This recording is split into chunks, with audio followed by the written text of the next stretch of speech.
Apkallu, Akkadian and Abgul Sumerian are terms found in cuneiform inscriptions that in general mean either wise or sage.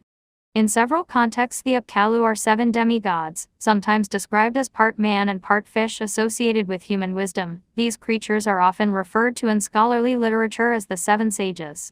Sometimes the sages are associated with a specific primeval king.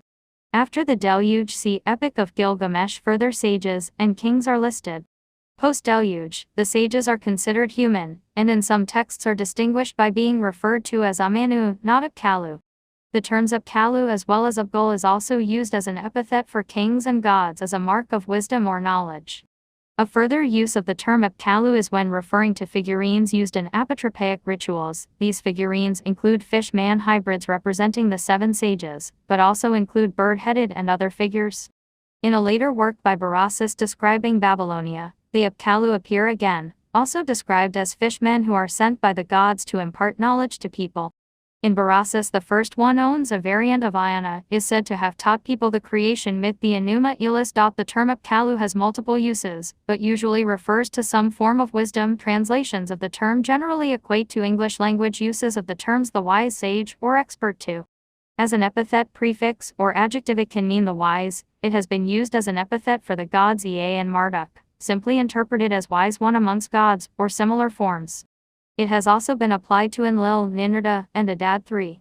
The term also refers to the 7 sages 4, especially the sage Adapa 5, and also to apotropaic figures, which are often figurines of the 7 sages themselves 6. A collation of the names and titles of these 7 sages in order can be given as 7. Iana, who finished the plans for heaven and earth. Ianaduga, who was endowed with comprehensive intelligence. Inmeduga, who was allotted a good fate. In Megalama, who was born in a house. In Mabulaga, who grew up on pasture land. And in Lilda, the conjurer of the city of Eridu. Uchuabzu, who ascended to heaven. Additionally, the term is used when referring to human priests, also exorcists, diviners. 8. However, Mesopotamian human sages also used the term Amanu 9:10. The term Apkallu is Akkadian. It is got to derive from the Sumerian Abgul. The first of these legendary fishman sages is known as Oannes Sumerian or Iona/Uan Akkadian. On a few cuneiform inscriptions, this first sage has Adapa appended to his name. 1213 Borger notes, however, that it is difficult to believe that the half-man half-fish Adapa is the same as the fisherman of the Adapa myth, the son of the god Ea. 1214 A potential solution was given by W. G. Lambert. 15 Evidence that Adapa was also used as an appellative meaning wise. 12. K. Van Vig 2011 considers the case for Adapa being one of, or a name of one of the Apkallu. They note that while some texts contain plays on words between the terms Adapa and Ian and posit that Adapa may be an epithet, though in the Adapa myth itself it is likely a proper name. In terms of the name of the first Apkallu, they consider that both terms Adapa wise and Amanu craftsman together form the whole proper name. Additionally, they note closer similarities between the 7th Apkallu Uchuabzu, who is said to have ascended to heaven in the Bit Meseri, and the myth of Adapa, who also visited heaven.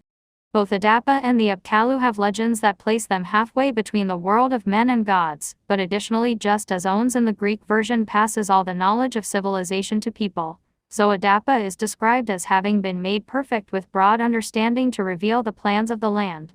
However, despite some clear parallels between Adapa stories and both the first and last Apkallu, K. Van Vig finally notes that the name used for the first Apkallu is given in both Berossus and in the Uruk king list, that is Ion. These sages are found in the Uruk list of kings and sages 165 BC, discovered in 1959/60 in the Seleucid era temple of Anu in Bit Rees. The text consisted of list of 7 kings and their associated sages, followed by a note on the deluge. See Gilgamesh flood myth, followed by 8 more king-sage pairs. A tentative translation reads, various other cuneiform texts have references to these 7 sages. There are texts that associates a set of 7 sages with the city core Eridu or Eridu, while in the Epic of Gilgamesh there is a reference to 7 counselors as founders of Uruk. Another list of 7 sages used in a ritual differs from the description and names given in the Bit Meseri text 25. Several of named Apkallu are listed on inscriptions as authors, notably Lunana is recorded as author of the myth of Etana. Representations of Apkallu were used in apotropaic rituals in addition to fish-headed ones. Similar to descriptions of the 7 sages, other human-animal hybrids were used as Apkallu in this context, generally bird-headed humans. 46. Apkallu reliefs appear prominently in Neo-Assyrian palaces, notably the constructions of Ashurnasirpal II of the 9th century BC. They appear in one of three forms: bird-headed, human-headed, or dressed in fish skin cloaks. They have also been found on reliefs from the reign of Sennacherib I. The form taken of a man covered with the pelt of a fish is first seen the Kassite period. Continuing is used to the period of Persian Babylonia. The form was popular during the Neo-Assyrian and Neo-Babylonian periods.